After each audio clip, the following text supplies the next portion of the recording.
Welcome to పూరా local. RRR దక్షిణ భాగ నిర్మాణ విషయంపై ఎట్టకేలకు ఓ క్లారిటీ వచ్చింది. రాష్ట్ర ప్రభుత్వం చేస్తున్న విజ్ఞప్తులను పరిగణనలోకి తీసుకున్న కేంద్రం ఈ మార్గాన్ని నిర్మించేందుకు సముఖత వ్యక్తం చేసింది. రాష్ట్ర ప్రభుత్వం ఖరారు చేసిన అలైన్మెంట్ ను మరోసారి పరిశీలించాలని ఆలోచన చేస్తోంది.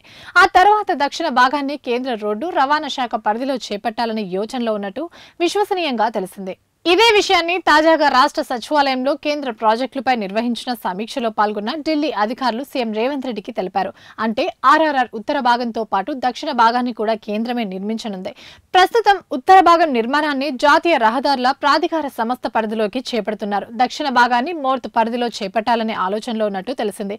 రాష్ట్ర ప్రభుత్వం ఇప్పటికీ ఖరారు చేసిన 201 కిలోమీటర్ల దక్షిణ భాగం అలైన్మెంట్ ను కేంద్రానికి సమర్పించగా తాజాగా మరోసారి పూర్తి వివరాలతో కూడిన అలైన్మెంట్ ను నివేదించారు.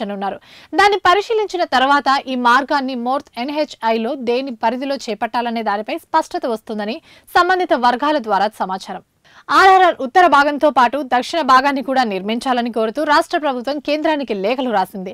భూముల సేకరణకు సహకరించడంతో పాటు చెల్లించాల్సిన పరిహారంలో రాష్ట్రం వాటాగా 50% ఇస్తామని కూడా తెలిపింది. ఈ క్రమంలోనే కేంద్రం దక్షిణ భాగం రహదారిని నిర్మించేందుకు సమ్మతించినట్లు సమాచారం. అయితే ఈ రహదారి మంజూరైన సమయంలో ప్రాథమిక అలైన్మెంట్ ప్రకారం 189 కిలోమీటర్లు దూరంగా ఉండగా రాష్ట్ర ప్రభుత్వం రూపొందించిన అలైన్మెంట్ ప్రకారం 11 కిలోమీటర్లు పెరిగి 201 కిలోమీటర్కు చేరింది. దాని ప్రకారమే రహదారిని నిర్మించాలంటూ కేంద్రాన్ని కోరుతోంది.